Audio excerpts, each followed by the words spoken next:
MSNBC takes you behind the walls of America's most notorious prisons into a world of chaos and danger. Now, the scenes you've never seen. Lock Up Raw.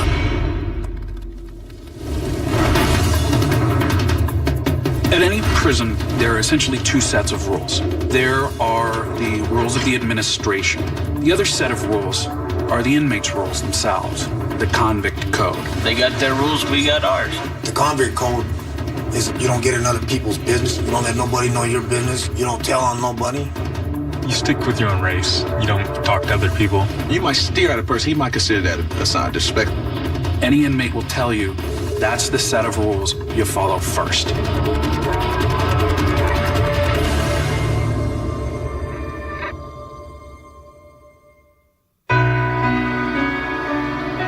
On their first morning of shooting at Utah State Prison, the lockup crew entered the Wasatch A cell block, home to some of the prison's most violent convicts. We met a group of inmates playing cards and talking about who really runs the prison. The guards here don't run your sections there. It's all run by by your inmates. Yeah, they pretty much tell what goes on. A guard does their section, but the inmates are pretty much, if they don't get along, then they're going to either force them out or They'll get moved. They'll get moved. They'll straight out get told, geez, you get your ass down to the pod and leave it. Hit the pod, pack your stuff, and get out. There you go. And that's exactly You're what happened. welcome on the block. Guards are just in there in pod, They distribute all the food. They're only in there to make sure nothing major goes on there. Other than that, inmates run everything else. Sergeant Danny Herring was one of only 2 officers assigned to manage the 95 men on Wasatch A that morning. Yeah, they can take the block, but they're not going anywhere. What are they going to do? That really doesn't bother me. I really don't have a control issue that way. They let us control and manipulate how they live and what they do. They got their rules, we got ours. There's a code of conduct in here that you got to follow if you want to, make your time easy. You don't rat on people. There's all kinds of stuff. You don't do. That code of conduct is the convict code, and the penalties for violating it can be severe. If you look up, the 4th deck's pretty high. A lot of people take an elevator ride. The problem is there ain't no elevator. The fall doesn't hurt them. It's a sudden stop at the end. Utah State inmate Tony Duran is well versed in the convict code. He has spent the majority of the past 23 years behind bars for burglary, robbery, and a slew of parole violations. The convict code is a person that carries himself with respect. He only talks to the man when he has to. He don't sit there and kick it with the man. You don't tell on nobody. You don't let nobody know your business. You don't get in other people's business. You respect yourself. You respect others around you. But these days, old-time inmates like Duran all agree the convict code is changing. Well, because the different breed of inmate that's coming to the joint now, You got kids coming in here, Some of them are gangbangers that don't know how to carry themselves. And some of them, they just don't give a shit about respect or nothing like that. We've discovered the proliferation of gangs at every prison we've profiled, and Utah is no exception. But nowhere are prison gangs more powerful, dangerous, and faster growing than in California. And they have added their own ominous chapters to the convict code. You can always spot a guy that's not used to prison, a new inmate, because he'll come out, he'll wander around, he won't go with his own group, he's just looking. And usually what will happen is one of the gangsters will go over and snatch him up and bring him over and run the game down to him. Tell him, hey, this is what you got to do. This is where you got to be. You can only hang out with your own people. We don't want to see you talking to people of other races. And that happens real quick. At San Quentin State Prison, we learned that not only do gangs force most of the prison population into racial segregation, they even draw boundaries on the rec yard. Okay, this is the lower yard, and the inmates segregate themselves out here. And the reason being that the gangs want it that way. The blacks are over here. The Northern Hispanics is our main gang here at San Quentin, and it's because they're better organized. Okay, the white guys are over here on the parallel bars and on the picnic table. Over in the corner, you see where the Asians are sitting. You can't just walk and sit on a table. I had to explain that. I almost got in a confrontation with that 2 or 3 times because, I saw a table, I sat down. It's not like that. You gotta ask for permission to sit down there. Even such a minor misstep can be taken as a sign of disrespect, and that can lead to widespread violence.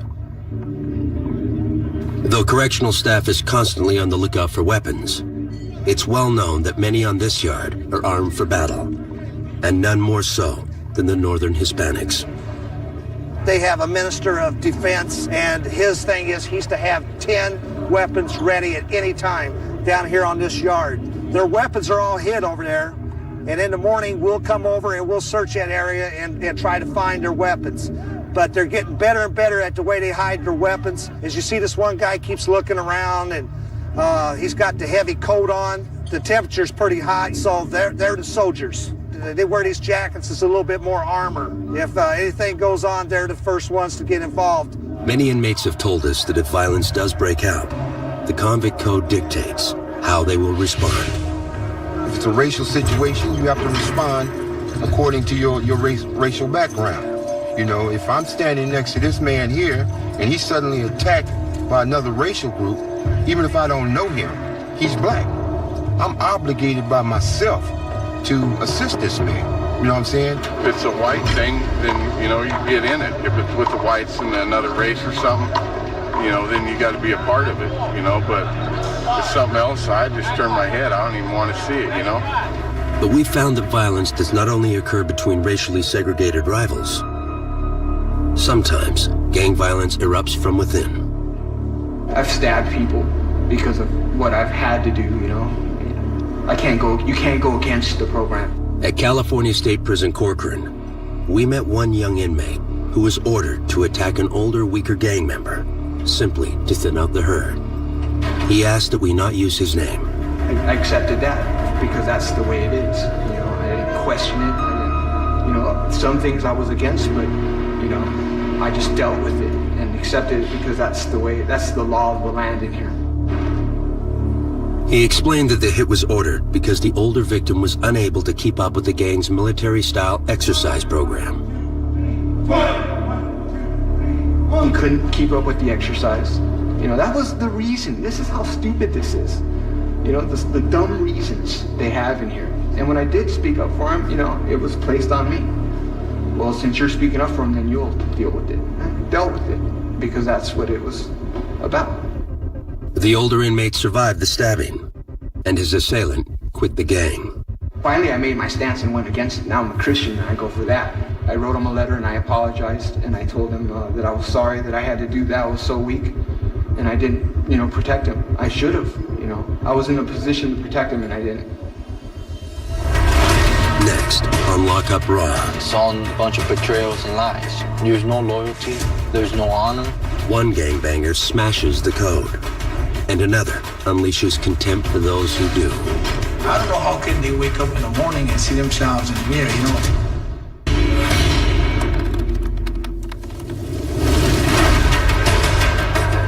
The unwritten rules that inmates live by in prison are known as the convict code. But when it comes to gangs, the convict code is the code of silence. Talking about gang business can get members killed. They got rules and we got rules within the rules. Among our own peoples or among different races, but we have to deal with it. I can't elaborate too much on it, The subject was clearly off the table when we sat down at Pelican Bay State Prison with Raul Leon, alleged to be one of the leaders of the most powerful prison gang of all, the Mexican Mafia. How powerful is the Mexican Mafia here at Pelican Bay? I don't even touch on that right there. I don't speak on it myself, Raul Leon had such influence throughout the state by assigning individuals to represent him. He would have people assaulted. He would have riots take place on his orders. Serving a life sentence for murder, Leon lives in what is widely regarded as the most restrictive environment in the state of California, Pelican Bay Security Housing Unit, or SHU. Inmates are confined to their cells for all but 90 minutes per day, which they're allowed to spend in a nearby concrete exercise area. Leon had been living here for 14 years when we met him. I always tell people they ain't built a prison hard enough to break me, you know? And some of us are stronger than others. And I think that's what Pelican Bay is about. Only the strongest are the ones that are gonna make it, you know? While Leon refuses to disavow loyalty to his gang, the prison sees a slow but steady flow of inmates who do.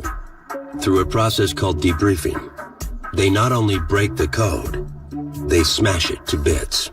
It's basically when existing gang members want to get out of a gang inside prison. And in order to do that, there's a whole debriefing process they have to go through.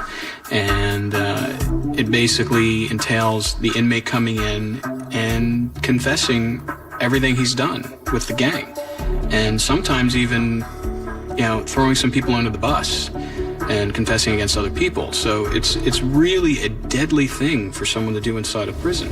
When inmates debrief, they must write a lengthy account of their criminal history both in and out of prison. The review process can take months, but if accepted, the inmates will be allowed to live in the safety of a protective custody unit and be granted many more privileges than they would have had as confirmed gang members. Because of your March 11th, 99 incident with another inmate that you almost killed, came very close to killing, we have a question about your sincerity about debriefing.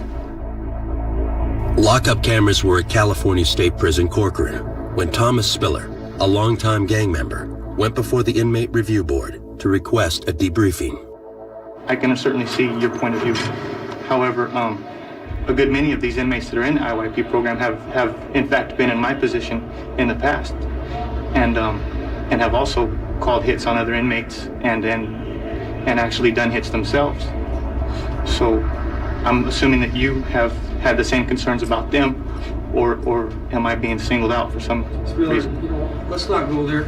You're going to be given an opportunity to debrief. You know, she's only giving you the honest truth, and the truth is there's concern. It also depends on how sincere you are when you do your history statement. All the stuff that you just told us about ordering hits, that kind of thing, you're going to have to do that. You're going to put that to writing. Yes. Just for my own understanding, what is the main source of your change of heart? Basically, I'm tired of doing other people's dirty work, of ordering people to do things that because for someone else's selfish reasons, when in fact it doesn't benefit me here nor there. That I was ordered to kill a dear friend of mine, and I really didn't appreciate that. Good enough for me. There's no guarantees. So it really has to come from within the inmate of him wanting to change who he is. And it was interesting to see these guys do this and put themselves through this process, knowing that, you know, they're dead men walking. For now, Spiller will stay in a transitional housing unit with other inmates who are also in the debriefing process. All men that Raul Leon despises.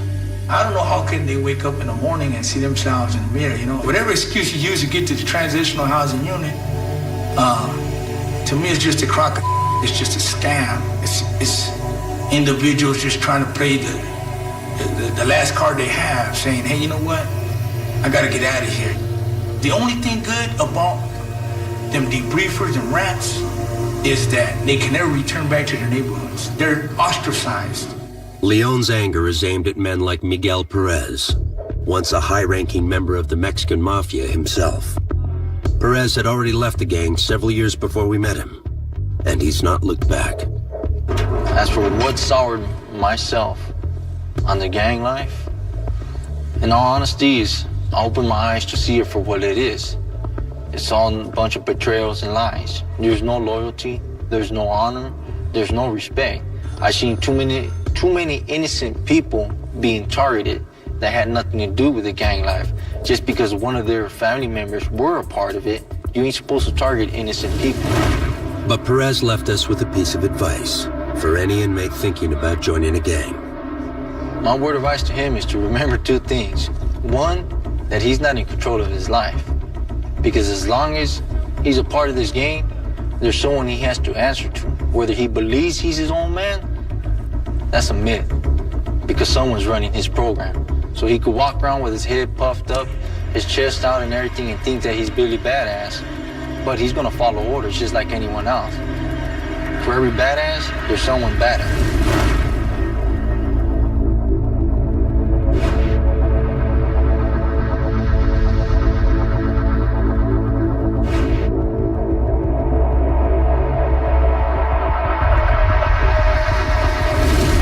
Coming up on Lockup Raw.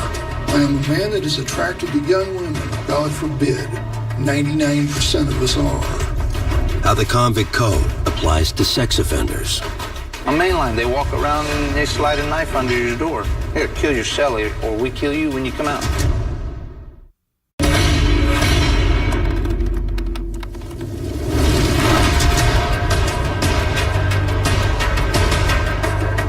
In every prison profiled on Lockup, our producers have found subtle differences in how inmates enforce the convict code, or the unwritten rules by which they live. But one aspect rarely changes: the position of sex offenders on the inmate hierarchy. Murderers, robbers, they're up here. Child molesters, rapers, they're down here. Them guys on the bottom deck, most of them guys are sex offenders, you know? I don't like them, I just tolerate them. I used to beat up all these sex offenders. I used to prey on them. They normally mark the sexual predators by cutting them across the face with a razor blade or a knife, and that's just a lot. The other inmates know that, hey, this guy no good, they call him trash. We even met a pair of brothers who wouldn't hesitate to extend the convict code to their own father. My father was in here for, I don't know the exact charge, but he was in here for messing with kids. And, you know, I ain't cool with that. Brad and Michael Love are serving time for murder at Anamosa State Penitentiary in Iowa. I was never incarcerated with him. When I found out that he was getting incarcerated, what he did time for, what he got charged for, they asked me if there would be any problems if we were in the same prison. I told them, yeah, I probably ended up killing him. I cannot condone that. Lockup has profiled plenty of inmates who spew hatred towards sex offenders. But we've also introduced viewers to those on the receiving end.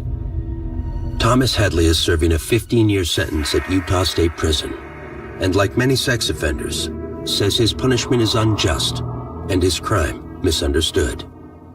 I was charged with kidnapping somebody that was under 14. I am a man that is attracted to young women. God forbid. 99% of us are. When we interviewed him, Headley was serving his time in solitary confinement as a punishment for being uncooperative. But he explained to us that he had his own motives for being in the hole. There's not a safer place anywhere in the prison than where I'm at. No matter what you do, no matter how you try to approach it, you are a worthless piece of crap because you are a sex offender. You're a useless mole. That's all. That's the way everybody talks to you in here. Oh, you're a mole, huh? Molester. You're one of those. But I have seen guys get stabbed. I saw a guy get a piece of a shovel handle stuck right in the side of his neck. And I've seen a guy get a hammer took to him and just beat the side of his head to a wreck. I've got a safety list that's got at least 20 names on it with people that told me in no uncertain terms, you're a dead man if we ever get our hands on you. On the main line, I'd be dead in a day. Because those guys over there, they just wouldn't care. They would kill me right in front of an officer because it's a notch on their belt. We met Earl Heimer at California's Kern Valley State Prison. I have a 37-year sentence. Lewd acts on a minor, 14 years old. This was not Heimer's first time in prison, nor his first sex offense. My wife deemed it necessary that I be arrested for attempted rape of your wife. You know, as weird as that sounds, but you come home drunk and try and take it and she doesn't want it. That's still a criminal offense. Heimer lives in the prison's protective custody wing. Ironically, during his first prison term, he was one of the inmates who targeted sex offenders.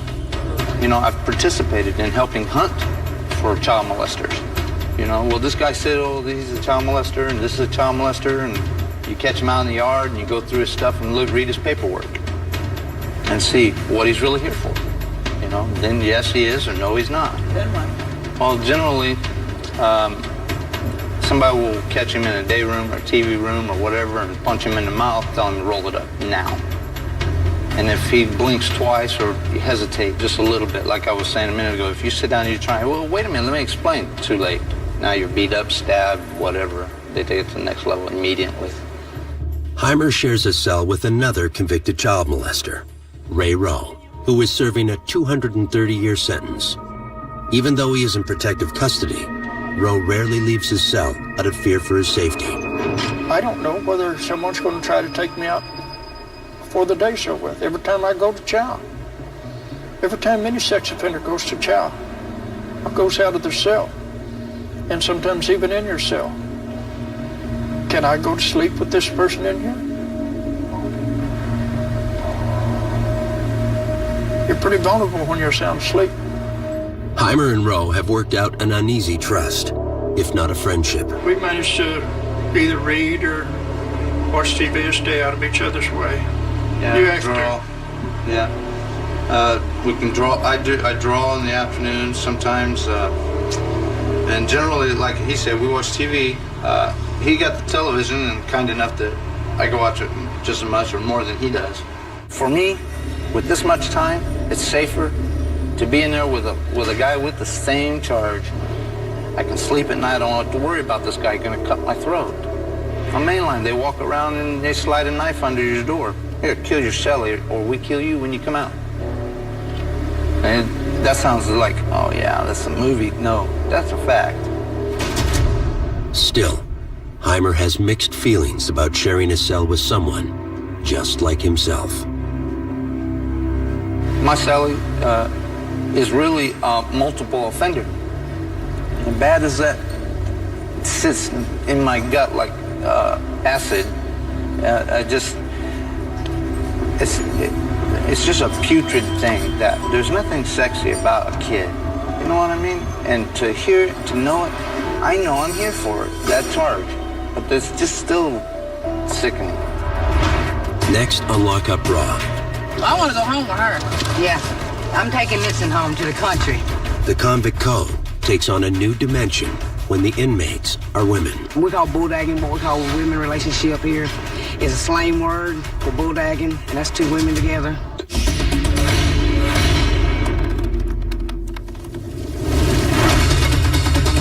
The vast majority of prisons we visited over the years have been male institutions. But when we've taken our cameras inside women's prisons, we've met inmates living by a very different convict code.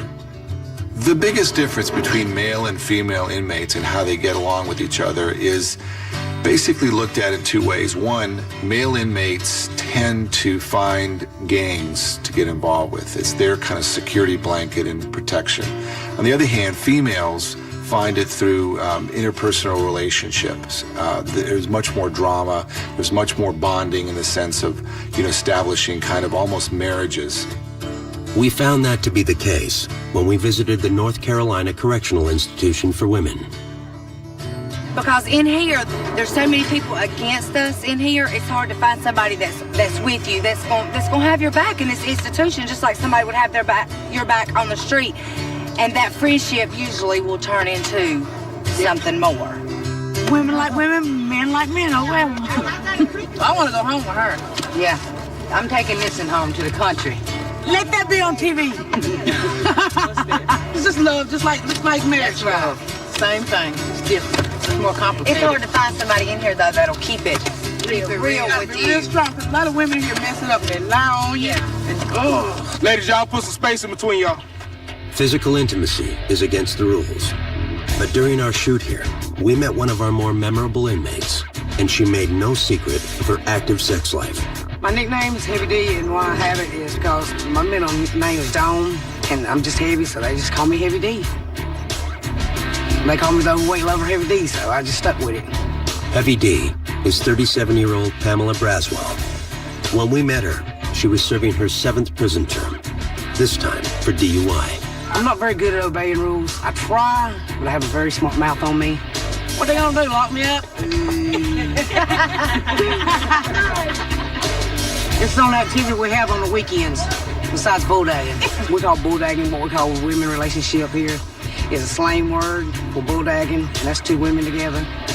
This is the bulldagging crew. Why did you say that? Well, Mama be watching this girl. She's a Christian. I have a girlfriend here, but I don't. I have several girlfriends. She's just not my special girlfriend. I have 2 or 3 girlfriends. Who's that? Teresa. Who is it? It's my wife. Your wife? Yeah. I've been with my wife about 3.5 years. Is it working? No, but she knows I'm a player. I gotta do what I gotta do to survive in prison. And Heavy D is always looking to add new arrivals to her brood. You know, you got some that's gay like me that come off the streets that's really gay, and then we have some in here that just haven't been with women and curious and want to try it, so they get mixed up in here. 9 times out of 10, they get turned out. And that means a woman turns them out. That means they have sex with a woman and they end up getting turned out. What's turning out mean? Turning out means they get a hold of a woman, they get lonely. As soon as they do the damn thing, it's all she wrote. I mean, for real. Yeah, they just, and then they get stupid. You wasn't gay for you to come in here, though, was you? Nope. Other women at North Carolina build committed monogamous relationships. But those relationships still clash with prison policy. We have situations where inmates begin to value one another more than they do following the directives of the authorities here. They are a security issue. No!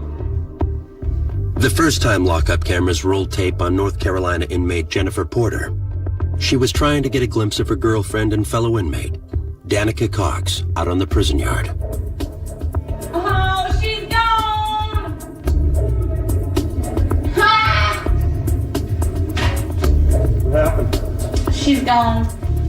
At the time, Jennifer was restricted to a solitary confinement cell as punishment for fighting with another inmate. But she and Danica were already deeply involved when they shared their story with us. We've got a really strong bond, you know. I mean, it ain't all about sex. It's a real marriage of the heart for us. You know, it may not be lawful or, you know, but to us, it's real. At the time of the shoot, Jennifer's confinement prohibited any contact with Danica. Their feelings about being separated for the past 10 days were palpable. I was writing her last night. I said, hey, sexy lady, girl, you drive me crazy. How have I been spending my days? Crying, looking at a picture, crying. And I said, I feel so dead inside without you. And I said, my eyes don't shine and everything looks so gray. Today was the first day I've smiled, and that was because I've seen her through a crack at the top of a window. The only chance they have of being reunited soon is if Jennifer's fighting charge is dropped or reduced at her disciplinary hearing. The outcome could be the difference between seeing Danica within a matter of hours or months. So the SC's read you your rights on March 15th. You understand your rights? Okay. So I'm going to charge you with the C4. I'm going to dismiss the C3 because the officer said when she gave you the directive to stop, you did stop, okay? How do you plead? Guilty. Jennifer's guilty plea on the lesser of the 2 charges means she will be out of solitary in 12 days, sooner than she thought. Oh my God, Mr. Campbell, did you see Danica outside? Anxious to see Danica, Jennifer starts to inquire about her to the lockup crew. Did you see Danica outside? I'm not even here. Meanwhile, a second lockup camera has located Danica, now waiting outside. Don't get up and ask you You can ask, but, you know. I mean, we're not allowed to say anything.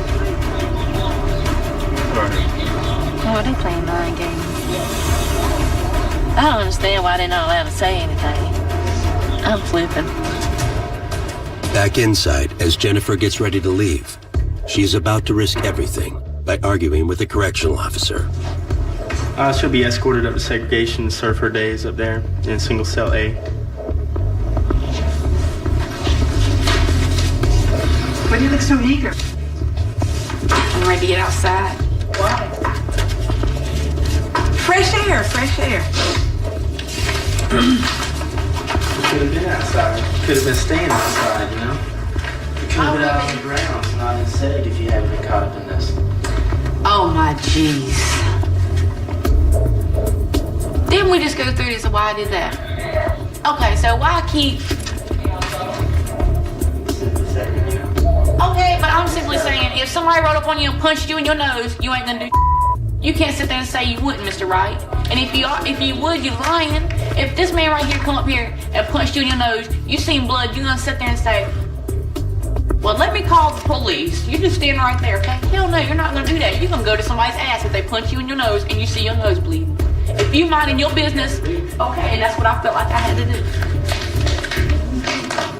Finally, as Jennifer is escorted out of the building, her hopes of seeing Danica seem like they're about to come true. Ground closed. Go back there. The grounds are now restricted. The grounds are now restricted. All unassigned inmates report to your dorms. But with the yard shut down for the day, Jennifer can only call out to Danica's cell block in hopes that she might be seen or heard. I love you! The future of any prison relationship is uncertain, and especially so for Jennifer and Danica. Jennifer, serving time for drug offenses, was due to be released within a matter of months. Danica, in for robbery, was still facing 3 to 5 more years. We plan to be together for the rest of our life. Those are our plans. I'm gonna stick by her, no doubt.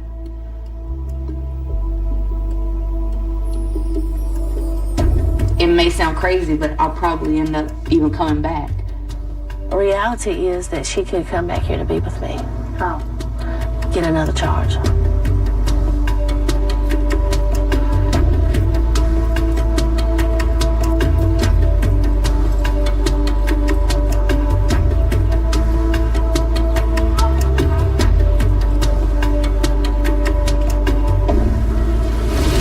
Next on Lock Up Raw.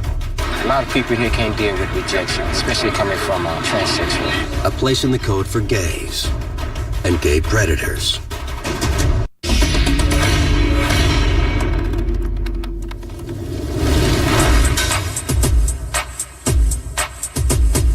Attitudes towards sex in male penitentiaries are complex.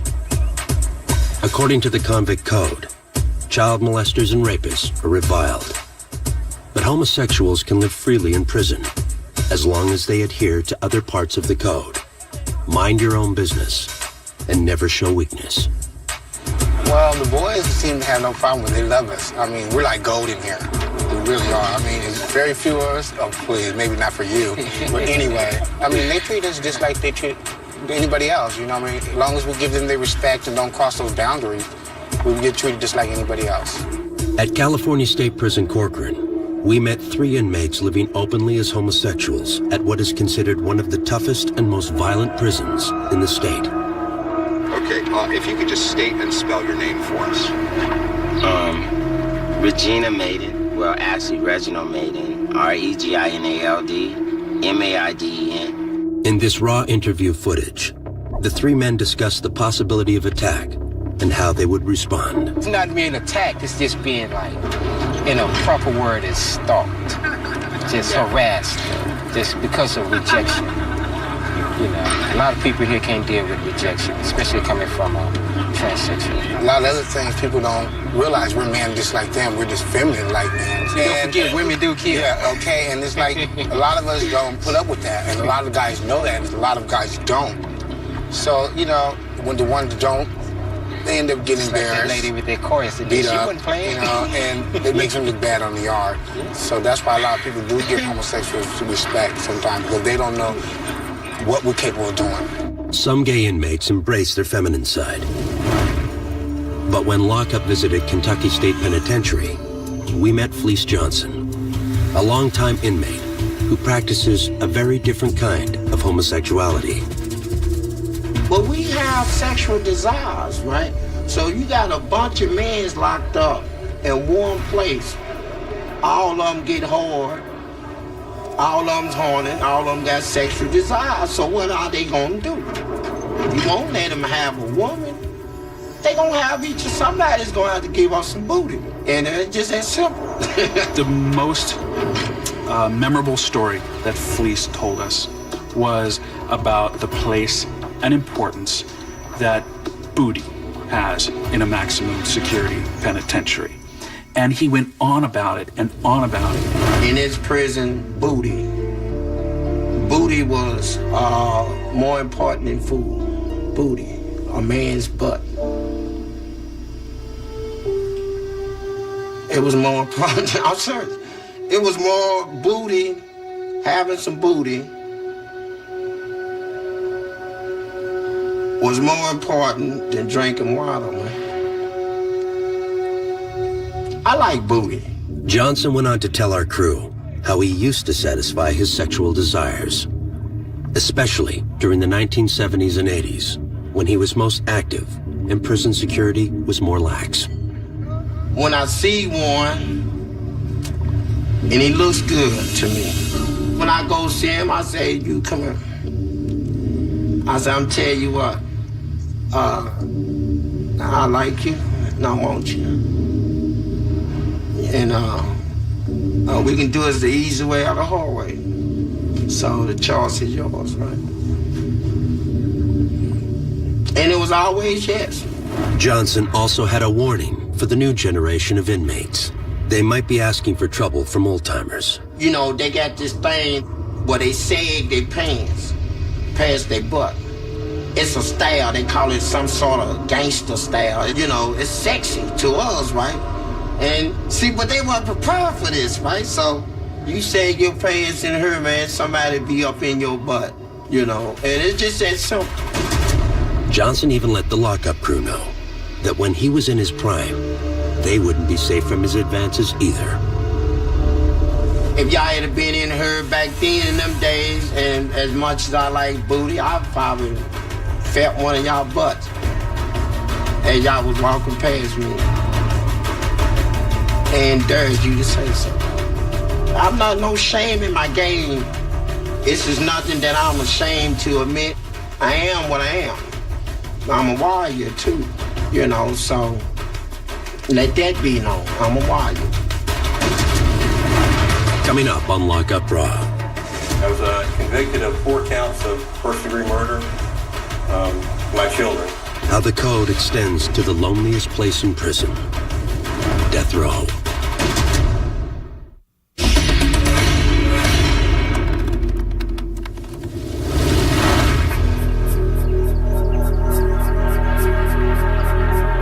For convicts with a death sentence, rules of any kind might seem irrelevant.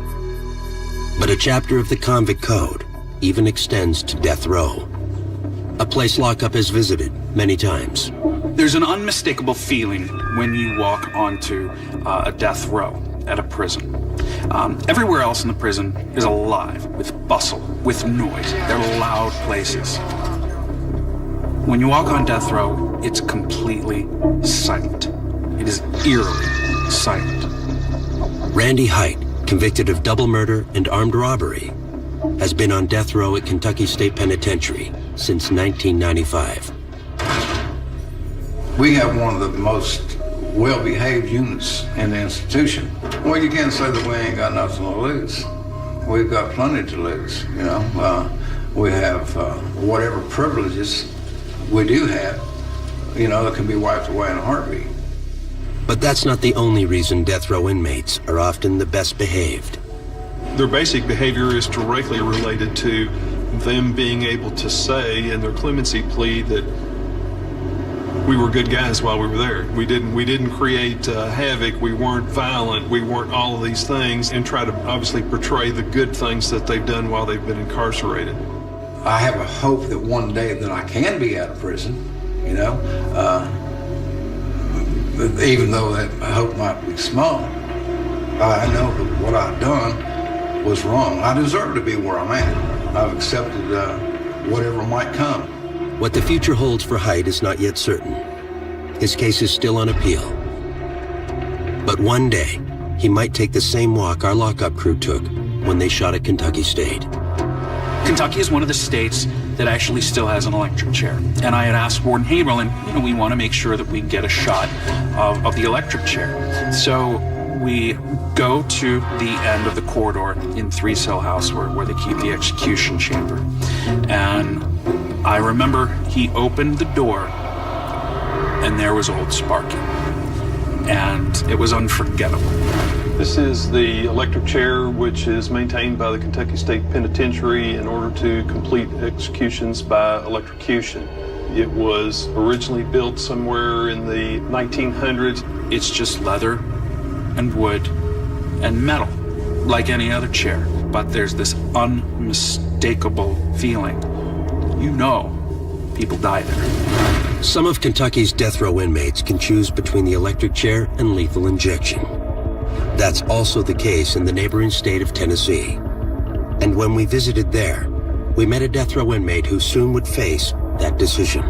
And as far as Daryl Holton was concerned, the sooner the better. I was convicted of 4 counts of first-degree murder of my children. Throughout the entire interview, Holton spoke in a calm, coherent manner about what led to his nightmarish actions. Got out of the Army, divorced my wife, had custody of my children. Reconciled with my wife, the reconciliation didn't work. And I hit her. I struck her. She got custody of the children and pretty much factored me out of the picture. Then, on November 30th, 1997, Holton picked up his 4 children, ranging in age from 4 to 12, to take them Christmas shopping. Instead, he shot each one through the heart. I missed them, but no, I can't say that I felt any remorse. While many death row inmates filed numerous appeals to delay their execution, Holton dropped all of his. I do think that the death penalty is appropriate in some cases. And I've got a low tolerance for someone claiming that they didn't do something that they actually did. There was no factual dispute about what happened. There was nothing. It wasn't a question of who did it. There's no doubt. I'm not going to sell out. I'm not going to change my views on the death penalty just because I'm facing the death penalty. Holton was not only ready to face his death sentence, he had chosen to have it carried out in the electric chair. But to his dismay, he had seen his execution date come and go more than once. Well, supposedly they were serious about executing me last year, and supposedly they're serious about executing me this year. If the past is any indication, I don't think they're very serious. And that's not bravado. It's more an issue of integrity. A deal's a deal. Back at Kentucky State Penitentiary, Randy Height made it clear he's not as eager to face death as Holton, but he's ready for it, nonetheless. I'm extremely sad for what I've done. It hurts me knowing that I went to the level that I went. And if there was any way possible for me to be healed or corrected, believe me, it would be done. It's an impossible situation, not only for me, but for everybody involved, you know. And I'm not saying that they're to get out of an execution or because, like I said, I'm ready. If you want to kill me, let's go. I'm ready to go. But I think that I have something I can offer somebody, and I don't think it's really time for me to die.